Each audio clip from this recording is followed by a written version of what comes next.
सत्य, सरल र स्वतन्त्र ज्ञानको रसपूर्ण शाश्वत प्रवाह। मेरा जुन इन्द्रियहरू चलेका छन्, मेरा नब्ज नाडीहरू चलेका छन्, यो सबैभित्र कतै त्यो साझा जुन तत्त्व छ त्यो तत्त्व जीवन छ। राष्ट्र सेवा अनि मानव सेवाप्रति समर्पित व्यक्तित्व, नेतृत्व अनि सही व्यवस्थापनका लागि समृद्ध, शान्त र आनन्दित जीवनका लागि प्रकाश छर्दे मानवताको सूर्य। जीवन विज्ञानले मनमा लागेको घाउलाई निको गर्छ।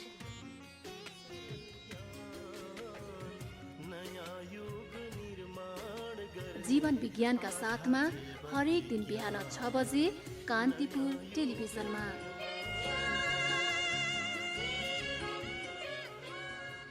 आफ्नै जीवनभित्र लुकेर बसेको आत्मबल, ऊर्जा, प्रतिभा, सम्पन्नता, प्रेम, शान्ति र आनन्दलाई चिनेर प्रकट गर्न नयाँ यात्रा प्रारम्भ गरौँ। जीवन विज्ञान, जीवन विज्ञान। दर्शकबिन नमस्कार। दैनिक विशेष श्रृङ्खला कार्यक्रम जीवन विज्ञानमा यहाँलाई हार्दिक स्वागत छ। म टिकाराम यात्री। हिजोको श्रृङ्खलामा हामीले आज्ञा चक्र सबल बनाउन के गर्ने, ध्यान र राजयोग र ध्यान योग कसरी लाग्छ, कसरी लाग्दैन, अथवा मान्छेको सङ्कल्प शक्ति किन क्षीण हुन्छ, कस्तो सङ्कल्प गर्दाखेरि राम्रो हुन्छ, कस्तो गर्यो भने त्यो पुरा हुँदैन भन्ने सन्दर्भ थिए। आज हामी त्यो ध्यान योग र राजयोगका विषयमा संवाद गर्दैछौँ जीवन विकास विशेषज्ञ रमेश नेपालसँग। गुरु स्वागत छ।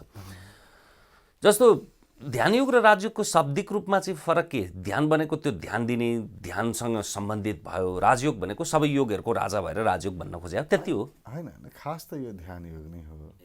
यसलाई राजयोग भने बजारिया भाषा हो यो चाहिँ। जहाँबाट गए पनि त्यही बाटो जानुपर्ने, यो सबैलाई यसले चाहिँ सबैको एउटा शक्ति भनौँ न, सबै योगहरूलाई चाहिँ यहीँबाट शक्ति प्राप्त हुने भएको हुनाले यसलाई चाहिँ राजयोग भनियो। अब यो शब्दमा हामी नजाउँ, जे भए पनि यसबाट जे प्राप्त हुन्छ, जे हामीलाई फाइदा हुन्छ त्यतापट्टि हामी जाउँ। शब्द जे पनि राख्न सकिन्छ। अब कसैले राजयोग राख्यो, कसैले ध्यान योग राख्यो, कसैले अर्कै केही योग राख्न पनि सक्छ। नाममा के छ र? मूल कुरा त त्यसभित्रको त्यो कन्टेनरमा केही छैन, रूपमा केही छैन, सार मूल कुरा। सार सबभन्दा ठुलो कुरा हो।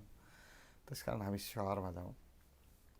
बरु यतापट्टि चाहिँ जाँदा अत्यन्तै सबैको लागि फाइदाजनक हुन्छ। यो राजयोगको प्रयोग कसरी गर्ने अथवा ध्यान योगको प्रयोग कसरी गर्ने, जरुर के गर्यो भने हाम्रो चित्त शान्त हुन्छ। अहिले हाम्रो असाध्यै अत्यन्तै चित्त शान्त छ, बेचैनी छ। के गर्ने होला, कसो गर्ने होला, छटपटिरहेका छौँ हामी। त्यस कारण यहाँ के गर्यो भने चाहिँ हाम्रो जीवन सहज हुन्छ, सजिलो हुन्छ। यतापट्टि चाहिँ जानु बढी सान्दर्भिक हुन्छ। जस्तो अब विभिन्न प्रकारका मनका समस्याहरू छन्, कतिको डिप्रेसनको स्थिति छ। अब यो जगतमा अहिले भन्नुहुन्छ भने यति धेरै अशान्ति छ नि, कुनै पनि व्यक्ति मनको तहमा शान्त हुनै सकेन। मनको तहमा त अत्यन्तै अस्थिर छ मान्छे। अब कसैलाई अलिक बढी अस्थिरता भयो होला, कसैलाई अलिक कम भयो होला, त्यो मात्राको फरक हुनसक्छ। तर साँच्चै भन्नुहुन्छ भने सबै मान्छे मनको समस्यामा छन् अहिलेको अवस्थामा। त्यस कारण यो मनलाई चाहिँ कसरी सहज बनाउने, यसको लागि यो राजयोगले अथवा ध्यान योगले धेरै ठुलो मद्दत गर्छ। मान्छेले मनतिर त फर्केकै छैन नि, जहिले बाहिर त्यो मनको दास भइरहेछ। मनलाई दास होइन, मनलाई सहयात्री, मनलाई सहजकर्ता बनाउन सक्या भए त भइहाल्थ्यो नि। अब यसलाई गर्दाखेरि के गर्न सकिन्छ भने चुपचाप लगाएर आफ्नो योभन्दा अगाडि गरिने विधिहरू गर्ने, व्यायामहरू गर्ने, अरू प्रकारका प्राणायामहरू छन्, प्राणायामहरू गर्ने, अरू सिकेका कुराहरू सबै गर्दा हुन्छ। म अन्तिम ध्यानको अवस्थाको मात्रै कुरा गर्छु। तपाईँ आँखा बन्द गर्नुभयो, चुपचाप लागेर बस्नुभयो, अनि श्वास आयो गयो ध्यान दिनुभयो। श्वास आफै फेरि सामान्य श्वास, अतिरिक्त दबाब दिनु परेन, अतिरिक्त श्वास लिनु पनि परेन, छोड्नु पनि परेन। जस्तो छ टक्क श्वासमा ध्यान दिन थाल्नुभयो। श्वास माथि गयो, यहाँसम्म श्वास गएको अनुभव गर्ने। दुइटै आँखी भ्रूको बिचमा श्वास पुग्यो माथि जाँदा, अनि श्वास छोड्दाखेरि फेरि यही आज्ञा चक्रबाट गयो। यसरी तपाईँ यहाँभित्र श्वास जाने आउने, श्वास यहाँ ठोक्यो, यहाँबाट गयो, आज्ञा चक्रमा श्वास ठोक्यो, फेरि बाहिर गयो। भित्र जाँदा फेरि आज्ञा चक्रमा श्वास ठोक्यो, फेरि त्यहीँबाट बाहिर गयो। यो श्वासलाई नाकको टुप्पा र यो आज्ञा चक्रमा दुइटैमा हिँडाइरहन थाल्नुभयो, दुइटैमा चलाइरहन थाल्नुभयो भने बिस्तारै हेर्दा हेर्दै हेर्दा हेर्दै यहाँ चाहिँ बत्ती बलेको अनुभव हुन्छ। यहाँ टिका लगाएको फुरुर एउटा जस्तो पनि जसल्यमा झन्झकार हुन्छ, एउटा फुलझडी जस्तो फरक प्रकारको यहाँ प्रकाश एकदमै अत्यन्त अथवा चक्र घुम्ने जस्तो अत्यन्तै प्यारो प्रकाश, फेरि यति राम्रो नि त्यो हेरेपछि हेरिरहँ काहीँ न तर बन्द आँखाले हेर्नु पर्यो। त्यसैलाई मोहिनी रूप भनियो, मनमोहन भनियो। मनलाई जसले मोहित गर्छ उसैलाई मनमोहन भनियो। हो यो प्रकाश मनमोहन हो, यो ईश्वर हो। यसैलाई शिवको रूपमा पनि लियो, भगवान् शिवको एउटा ज्योतिर्मय रूपमा पनि यसलाई लियो र त्यो ज्योतिमा आफ्नो चित्तलाई एकाग्र गर्ने। पहिला त श्वासबाटै गएको हो, एकैपटक हामी यहाँ एकाग्र गऱ्यौँ भने सम्भव नहोला, कुनै न कुनै विधि समाउनु पर्ला। त्यस कारण हामीले श्वासलाई समात्यौँ। श्वासभित्र यहाँसम्म गयो, फेरि गयो, फेरि आयो गयो, आयो गयो, यति नाकमा श्वासलाई हामीले टिकाइरह्यौँ। यहाँ ध्यान केन्द्रित गरिरहन सक्यौँ र बन्द आँखाले देखिने दृश्य जस्ताको तस्तै खाली आकाशलाई हेर्न थाल्यौँ। यहाँ त्यो ज्योति प्रकट हुन्छ अथवा त्यो लाइट, त्यो फरक प्रकारको दिव्य प्रकाशको अनुभव हुन्छ र त्यो दिव्य प्रकाशको अनुभव पाइसकेपछि त्यो प्रकाशबाट यस्तो आनन्द आउँछ नि, हाम्रो चित्त गएर त्यहाँ स्थिर भएर बस्दिन्छ। हाम्रो मन अब अन्त भाग्दैन। जहाँ रमाइलो छ, जहाँ आनन्द आइरहेको छ त्यही नै जाने हो। फेरि यति सुन्दर हुन्छ, यति राम्रो दृश्य बाहिर देखिन्न, बाहिर कहीँ पनि यति राम्रो अनुभव भएन। यति राम्रो सुन्दरता, यति सुन्दर दृश्य यो बाहिर खुल्ला आँखाले चाहिँ हेर्न नसकिने रहेछ। अर्कै आँखा चाहिने रहेछ यो सौन्दर्य हेर्नको लागि। यो दुईवटा चर्म चच्छु भनिन्छ नि, बाहिरको छालाको आँखाले यो बाहिरको यो भित्रको त्यो सौन्दर्य, असली सौन्दर्य हेर्न सक्दैन। हुन त हामी यसो आफ्नो आँखा खोलेर हेर्छौँ, यहाँ दृश्य देख्छौँ, आहा कस्तो राम्रो भन्छौँ, उसलाई राम्रो भन्छौँ। वास्तवमा जसले यो भित्रको दृश्य हेऱ्यो उसले के भन्छ भने, बाहिर कसैले रमाइलो भन्यो भने ठिक छ, उसलाई पनि रमाइलो लागेको छ, तर कहिलेकाहीँ अचम्म लाग्छ यसले असली रमाइलो त यसलाई थाहै छैन, भित्रको पनि देखिदिया भए कस्तो हुन्थ्यो होला भन्ने लाग्छ। बाहिरका इन्द्रिय ज्ञानेन्द्रिय बाहिरको समाजका लागि हुन् नि त, स्वादका लागि जिब्रो अनि रमाइलो सबै बाहिरका कुराका लागि त हो, बाहिरको दृश्यका लागि त चाहियो नि चर्मचक्षी, बाहिरको लागि चाहियो। तर रमाइलो के हुन्छ भने जब व्यक्ति भित्रको त्यो प्रकाश अथवा भित्रको त्यो सौन्दर्यलाई हेरेर बाहिर आउँछ नि, अनि बाहिरको दृश्यहरू नि यति राम्रो लाग्न थाल्छ। बाहिरको दृश्य पहिला त्यति राम्रो थिएन, उही अब त पहिला देखेको भन्दा कयौँ गुणा बढी धोइएको पखालिएको जस्तो स्निग्ध शान्त सौम्य सबै राम्रो देखिन्छ। जे हेरे पनि राम्रो देखिन्छ यदि भित्र उसले देख्यो भने। त्यसकारण यहाँ यही विधिलाई प्रयोग गर्ने र भित्रको त्यो तरिकालाई उसलाई त्यो एकै पटकमा हुनसक्छ, कहिले नगर्ने मान्छेले कि बाधे बाधे जायते तत्त्वबोध? बाधे नै भन्नुपर्छ, किनभने एकैपटक अहिलेको अहिले त्यही पुरै मैले भने जस्तो त्यो मोहिनी रूपको अनुभव होस् त्यस्तो त नहोला। तर कसैलाई हुन पनि सक्छ, हुँदैन भन्न पनि सकिन्न।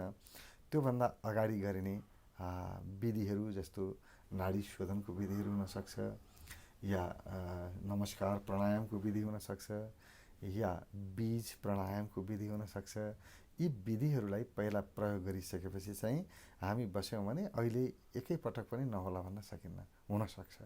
तर विधि कुनै न कुनै समातेर चाहिँ जानुपर्छ। ध्यानका विधिहरू सिक्नुपर्छ, योगका विधिहरू सिक्नुपर्छ, अनि यो ध्यान योगमा जानलाई अत्यन्तै सहज हुन्छ।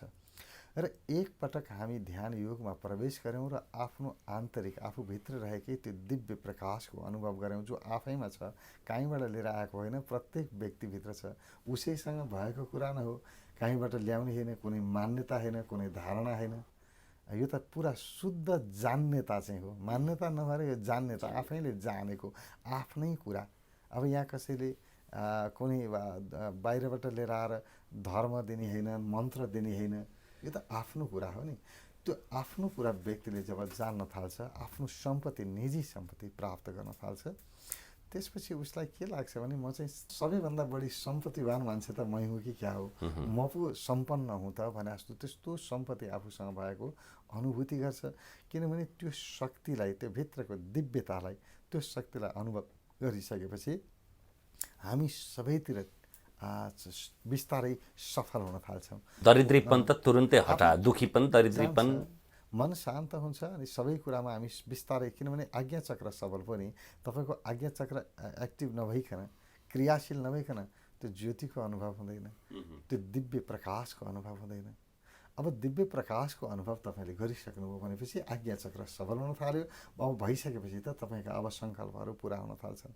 तर यो बेलामा एउटै मात्रै कुराप्रति सजग हुनुपर्छ, झुकिएर पनि गलत कुराहरूमा सङ्कल्प गर्नु नपरोस् अथवा नराम्रो काम मैले गर्नु नपरोस् त्यतापट्टि सजग हुने। नराम्रो काम भनेको के हो भने जुन कामले मलाई नोक्सान गर्छ, जुन कामले समाजलाई नोक्सान गर्छ, यी कुराहरू गलत हुन्। अथवा गलत यसरी पनि भन्न सकिन्छ, जुन कर्म गर्दाखेरि चाहिँ अथवा जस्तो प्रकारको कर्मलाई समाजले निषेध गरेको छ, राज्यले निषेध गरेको छ, अनि यो शास्त्रहरूले निषेध गरेको छ, त्यस्तो कर्महरू नगर्ने। त्यस्तो गऱ्यौँ भने अपराध बोध हुन्छ र हाम्रो यो जुन प्रकारको दिव्यता प्रकट भएको थियो त्यो फेरि समाप्त हुन्छ, त्यो फेरि आउँदैन, ऊ भाग्छ, हाम्रो नजिक आउँदैन, फेरि हामी सङ्कल्पहीन अवस्थामा पुग्छौँ। त्यसकारण यो सङ्कल्प शक्ति, यो आज्ञा चक्रलाई सबल बनाइसकेपछि व्यक्ति अत्यन्तै अनुशासित हुन जरुरी छ, अनुशासित हुन जरुरी छ। अब जहाँसम्म राजयोगका विधिहरू छन्, धेरै विधिहरू छन्। मैले सम्भवतः सर्वाधिक धेरै विधि भएको होला। धेरै विधिहरू छन्, कुनै पनि बाटोबाट हामी जान सक्छौँ। मैले सानो एउटा बाटोको विषयमा मात्रै चर्चा गरेँ। धेरै बाटोहरू छन्, धेरै हिसाबले लिएर जानेछन्, तर कुनै पनि बाटो समातेर हामी राजयोग अथवा ध्यान योगमा प्रवेश गर्न सक्छौँ। तर बिना बाटो नसमाइकन त्यत्तिकै सिधै जाउँ, हाम फालेर जाउँ भन्दाखेरि चाहिँ कठिन हुन्छ, त्यसरी चाहिँ जान सकिन्छ। यो संवादलाई हामी अझै जारी राखौँ। आजको श्रृङ्खलामा पनि हामी ध्यान योग अर्थात् राजयोगका विधिका विषयमा संवाद गरिरहेका छौँ। यो क्रम अझै जारी छ, हामीसँगै रहनुहोला।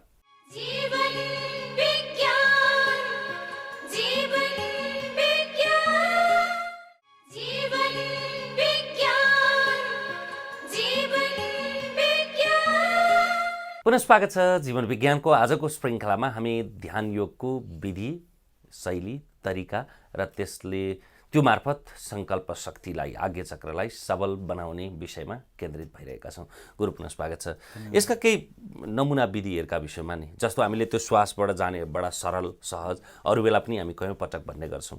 एउटा त्यो श्वासबाट हामीले हेरेर गयौँ। अर्को सिधा जान सकिन्छ। सिधाको लागि चाहिँ आफूले गर्ने योगासनहरू, प्राणायामहरू सबै कुरा सकेपछि चुपचाप लागेर बस्ने अनि आफ्नो ध्यान अब त्यो श्वासमा पनि केन्द्रित हुनु परेन, सिधा जाने, श्वासलाई पनि छुम्न समाउनु पर्दैन। दुईटै आँखी भाउको बिच भागमा याद गर्ने, यो क्षेत्रमा याद मात्रै गर्ने। याद गर्दा गर्दै यहाँ अलिकति दबाब चाहिँ हुन्छ, अलिकति दुखेको जस्तो पनि हुन्छ, तानेको जस्तो पनि हुन्छ। हुँदाहुँदै कस्तो मिठास, त्यहाँ आनन्द आउन थाल्छ। त्यो क्षेत्रमा आनन्द आउन थाल्यो भने बुझे हुन्छ ध्यान लाग्न सुरु गर्यो। अब त्यहीँ स्थिर रहने। जति बढी आनन्द आउँदै जान्छ त्यति हामी स्थिर हुँदै जान्छौँ, जति स्थिर हुँदै जान्छौँ आनन्द बढ्दै जान्छ। अनि मूलतः हामीले विचार चाहिँ के गर्नुपर्छ भने ध्यानका कुनै पनि विधि प्रयोग गर्दाखेरि भित्र के दृश्य देखियो त्यो धेरै महत्त्वपूर्ण होइन। महत्त्वपूर्ण त हो, अब आँखा बन्द गरेर भित्र प्रवेश गरिसकेपछि यो आँखा बन्द गरेर हेर्ने आकाशमा, यो खाली आकाश भित्रको यो अन्तर आकाशमा, आन्तरिक गुफामा धेरै कुरा देखिन्छ। तपाईँले आफ्ना पूर्वजहरूलाई देख्न सक्नुहुन्छ, आफ्नो भगवानलाई, इष्टदेवहरूलाई, कुल देवताहरू, भगवानहरू सबैको दर्शन हुन सक्छ। त्यो चाहिँ भ्रम, हेलुसिनेसन हो कि के हो? त्यो त्यस्तो देखिन्छ? केही पनि होइन, त्यस्तो हुन्छ नै, किनभने त्यो हाम्रो त्यो मैले देखौँ भन्ने ठानेपछि देखिया हो कि होइन? त्यस्तो ठानेर होइन, ठान्दै नठानेका कुरा देखिन्छ। किन देखिन्छ भने नि त्यस्तो कुराहरू हाम्रो मनमा सङ्ग्रहित छ। हाम्रो मनको गहिरो तहमा सबै स्मृतिको रूपमा, अचेतन मनमा छन् नि त। हामीले कति जन्मदेखि पूजा गर्दै आएको, हेर्दै आएको, गर्दै आएको, त्यो हाम्रो एउटा मानसपटलमा गहिरो छवि बनेको छ। त्यो र ध्यानको अवस्थामा त्यो गहिरो हाम्रो मन अन्तःकरणमा रहेका कुराहरू प्रकट हुन थाल्छन्। त्यसै अन्तर्गत हामीले विभिन्न प्रकारका छविहरू देख्न थाल्छौँ, दृश्यहरू, आकृतिहरू देख्छौँ। तर त्यो देख्नु धेरै महत्त्वपूर्ण हो, तर धेरै त्यो महत्त्वपूर्ण ट्रेलर हो, होइन। फिल्म चाहिँ होइन। अब त्यसरी हेरिरहेको बेलामा, देखिरहेको बेलामा आनन्द आएको छ कि छैन? आनन्द आएको छ भने ती दृश्य देखियो, राम्रै भयो होइन, अझै अगाडिको यात्रा सुगम हुन्छ। तर जतिसुकै राम्रो भगवान् नै प्रत्यक्ष अगाडि आएर बस्या देखे पनि यदि आनन्द आएको छैन भने त्यो ध्यान काम लागेन। ध्यानको विधि परिवर्तन गर्नुपर्छ, बाटो अर्को हिँड्नुपर्छ। मूल कसी हो, जसरी सुन हो कि होइन भनेर पत्ता लगाउनको लागि कसी भन्छ नि, घोटेर चाहिँ सुन हो कि होइन पत्ता लाग्छ। त्यसै गरी मलाई ध्यान लाग्यो कि लागेन भनेर पत्ता लगाउनलाई चाहिँ आनन्द हो। आनन्द आयो भने ध्यान लाग्यो, होइन भने ध्यान लागेन। र आज्ञा चक्रबाट व्यक्ति जति सजिलोसँग, यो ध्यान योगबाट व्यक्ति जति सजिलोसँग त्यो आनन्दमा पुग्न सक्छ, अरू चक्रबाट समय लाग्छ, अन्तबाट जाँदा समय लाग्छ। त्यसले गर्दा यो विधिलाई सर्वाधिक बढी प्रयोग गरियो। जहाँ जसलाई पनि हेर्नुहुन्छ भने ध्यानको विधिहरू प्रयोग गर्दा सबैभन्दा पहिला आज्ञा चक्रलाई नै समातेको देखिन्छ, किनभने आनन्दको अनुभूति छिटो यहाँबाट गर्छ। त्यसकारण आफ्नो ध्यानलाई केन्द्रित गर्ने, पुरै समेटेर मेरो थाहा पाउने क्षमतालाई पुरै समेटेर यो मध्य बिन्दुमा लिएर आउने, यहाँ लिएर आएर हामी एकैछिन टिक्न सक्यौँ भने बिस्तारै हामी आफूभित्रको आनन्दमा जान सक्छौँ, आनन्दलाई अनुभूत गर्न सक्छौँ। गन्तव्य, त्यसको लक्ष्य भनेकै आनन्द त होला नि। सबभन्दा ठुलो कुरा यो पृथ्वीलाई, यो संसारलाई, यो ब्रह्माण्डलाई सबैलाई ग्रहणशील हुन सक्नु, कुनै चिन्ता पीर दुःख नरहनु, सन्तोषम परम सुखम हुनु। बिल्कुल, गन्तव्य त त्यति नै होला। त्यही नै हो। त्यसको लागि श्वासलाई प्रयोग गर्नु अत्यन्तै जरुरी छ, किनभने बिना श्वासको आयाम हामी त्यत्तिकै ध्यानमा जान सक्दैनौँ, त्यो वातावरण नै बन्दैन। त्यसकारण यो ध्यानको लागि, ध्यान योगको लागि वातावरण बनोस्, त्यसको लागि चाहिँ हामीले श्वासलाई प्रयोग गर्नुपर्छ। प्राणायामका विधिहरूलाई प्रयोग गर्नुपर्छ। चाहे बीज प्राणायाम प्रयोग गर्नुहोस् या नमस्कार प्राणायाम प्रयोग गर्नुहोस् अथवा नाडी शोधन प्राणायामहरू प्रयोग गर्नुहोस्। जे गरे पनि हुन्छ, कुनै न कुनै एउटा प्राणायामलाई नसमाइकन त्यत्तिकै चाहिँ म यो ध्यान गर्छु भनेर भन्यो भने चाहिँ अलिकति असहज हुन्छ। र पकड्ने कुरा भनेको चाहिँ सकेसम्म ध्यान केन्द्रमा गएर अथवा कुशल मार्ग निर्देशकबाट, गुरु सद्गुरुबाट त्यसको त्यो विधिहरू सिक्यो भने त्यो झन् सहज हुन्छ। बाटोमा आइपरेका अवरोधहरू चाहिँ हटाउँदै, काँडा पन्छाउँदै जान सकिएला। बिल्कुल। अब हेर्नुहोस्, एउटा हिजो मात्रै मलाई विदेशबाट, इजरायलबाट फोन आएको थियो एकजनाको। उहाँले, मैले यसै कार्यक्रम मार्फत हामीले चर्चा गरेका थियौँ नाडी शोधन विधिको विषयमा, र विधि यसरी गर्ने भनेर मैले तरिका सिकाएको थिएँ। उहाँले के भन्नुभयो भने, मैले यो विधि प्रयोग गरेँ तर मलाई राति निन्द्रा लागेन। झन् विधि प्रयोग गरेपछि चाहिँ निन्द्रा लाग्नुपर्ने, तपाईँले लाग्छ भन्नुभएको थियो, तर मलाई त निन्द्रा लागेन, मेरो निन्द्रै गयो गुरु, के गर्ने? 21 दिन तपाईँले प्रयोग गर्नु भनेको थियो, मैले 21 दिन पुरा गरेँ जबरजस्ती, तर के भने त्यो सुरु गरेपछि चाहिँ झन् मेरो निन्द्रा त पहिला कम लाग्थ्यो भनेर गरेको, झन् भएको निन्द्रा पनि गयो, के गर्ने यस्तो भन्नुभयो।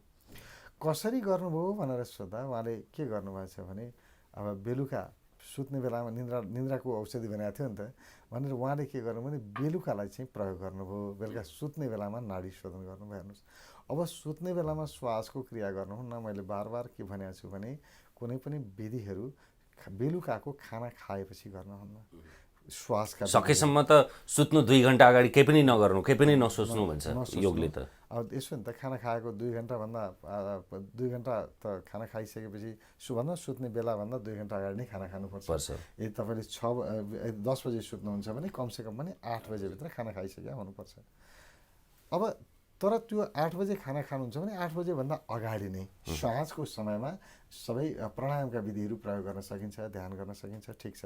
तर खाना खाइसकेपछि चाहिँ प्राणायामको विधि प्रयोग नगर्नुहोस् भनेर मैले भनेको छु। तर अब सुत्ने बेलामा प्राणायामको विधि प्रयोग गरेपछि के भयो भने अत्यधिक मतलब हाम्रो अक्सिजन चाहिँ नि पुरै शरीरमा भरियो। जति अक्सिजन जान्छ शरीरमा त्यति हामी ताजा अनुभव गर्छौँ नि। अक्सिजनले त आलस्यलाई भगाउँछ, निन्द्रालाई भगाउँछ।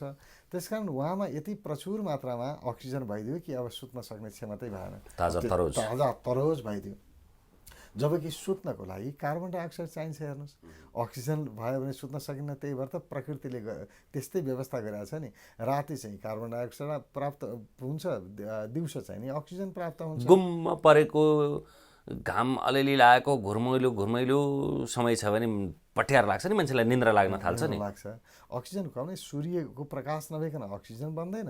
अब बेलुका सूर्यको प्रकाश हुँदैन, त्यसकारण बेलुका अक्सिजन बन्दैन। बेलुका किन अक्सिजन नबनाएको भने बेलुका अक्सिजन चाहिन्न, नत्र भने अक्सिजन धेरै भयो भने मान्छे सुत्न सक्दैन। त्यही भएर अक्सिजनको कमी हुन्छ बेलुका। अब हामीले पुरा अक्सिजन लिएर झन् चाहिँ अक्सिजनको पूर्ति धेरै आपूर्ति गऱ्यौँ भनेदेखि राति निन्द्रा लाग्दैन। कुनै पनि प्राणायामको विधि बिहान गर्नुपर्छ, बेलुका गर्नै हुँदैन। हो, एउटा प्राणायाम गर्न सकिन्छ। राति निन्द्रा नलाग्ने व्यक्तिहरूले बेलुका सुत्ने बेलामा भ्रामरी प्राणायाम गर्न सकिन्छ। भ्रामरी प्राणायाम पुरा श्वास भर्यो भने बिस्तारै श्वास छोड्यो, किनभने यो बिस्तारै श्वास छोड्दाखेरि यसले र त्यो आवाज निकाल्दाखेरि त्यसले चाहिँ हाम्रो शरीरमा एक प्रकारले मालिस गरेको जस्तो कम्पनले मालिस गर्छ, व्यक्ति लुटुक्क निदाउँछ। यो विधिभन्दा बाहेक अरू कुनै पनि प्राणायामको विधिहरू राति गर्नै हुँदैन। तर अब उहाँले गरिदिनु भयो राति, अब चाहिँ उहाँलाई निन्द्रा लागेन, हेर्नु समस्या।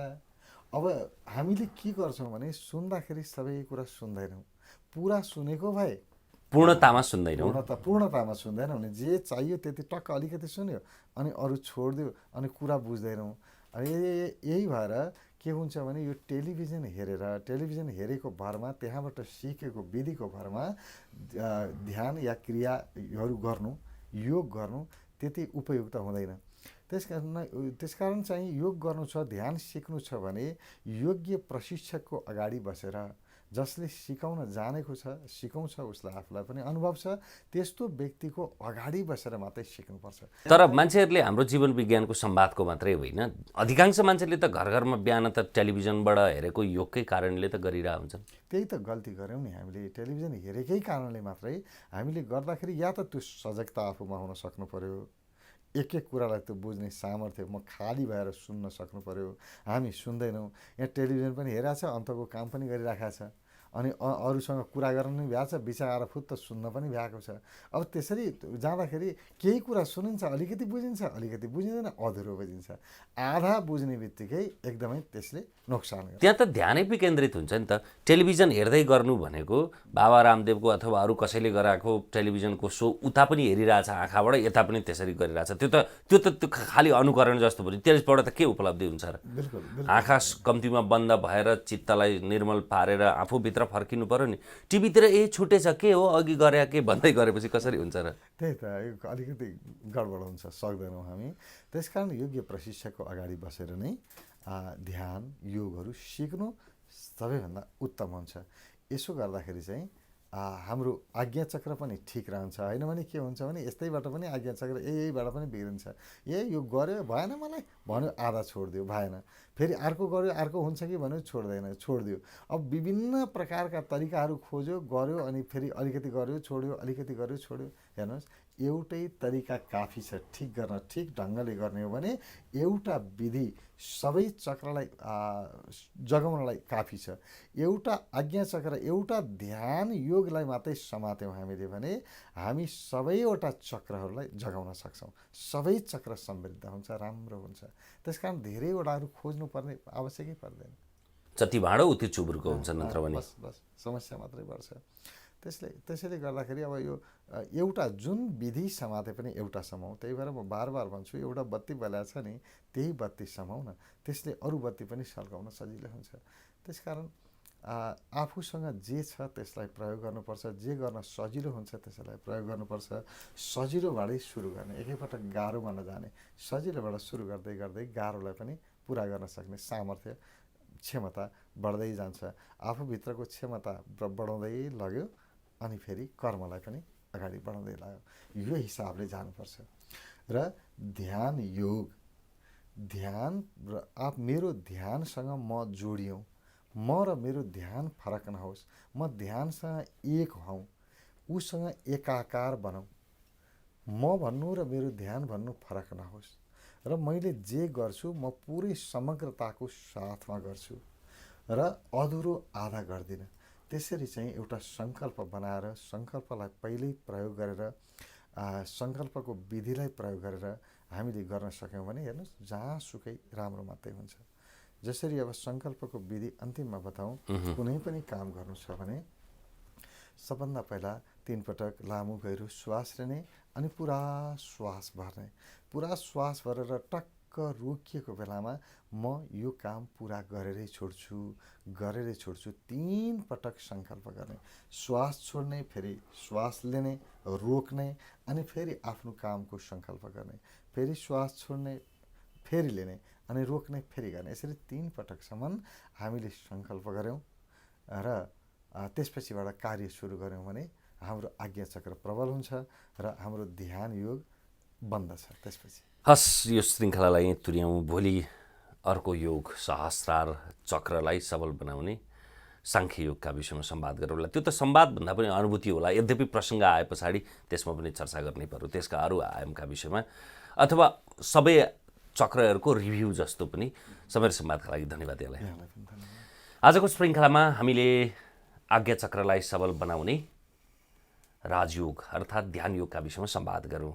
अब ब्रह्माण्डीय ऊर्जाको केन्द्र अथवा त्यो मार्फत नै हामीमा आउने ब्रह्माण्डीय ऊर्जा हुने सहस्रार चक्र र त्यसलाई सबल बनाउने साङ्ख्य योगका विषयमा भोलिको श्रृङ्खलामा हामी संवाद गर्छौँ। जीवन विज्ञानको आजको श्रृङ्खला यति नै। आज्ञा दिनुहोस्। नमस्कार। जीवन विज्ञानमा नियमित सञ्चालित हुने कार्यक्रमहरू ध्यान योग हरेक बिहान 6 देखि 7:30 सम्म, ज्ञान योग सोमबार, बिहीबार र शनिबार साँझ 5 देखि 6:30 बजेसम्म। जीवन व्यवस्थापन सम्बन्धी कार्यक्रमहरू व्यक्तित्व विज्ञान, ऐश्वर्य विज्ञान, जीवनशैली विज्ञान, सक्सेस एन्ड जोय, तनाव विसर्जन क्रिया, आध्यात्मिक साधनाका कार्यक्रमहरू, चक्रोपचार विज्ञान, ध्यान विज्ञान, बोध विज्ञान, लय विज्ञान। आत्मविश्वास उमङ्ग र ऐश्वर्यको पथ, आत्मविश्वास उमङ्ग र ऐश्वर्यको पथ, कर्मयोगको प्रयोगबाट दीप्त जीवन रथ, कर्मयोगको प्रयोगबाट दीप्त जीवन रथ, अध्यात्म र व्यवस्थापन मानव मनोविज्ञान, अध्यात्म र व्यवस्थापन मानव मनोविज्ञान, सनातन र नवीनतमको सङ्गम जीवन विज्ञान, सनातन र नवीनतमको सङ्गम जीवन विज्ञान।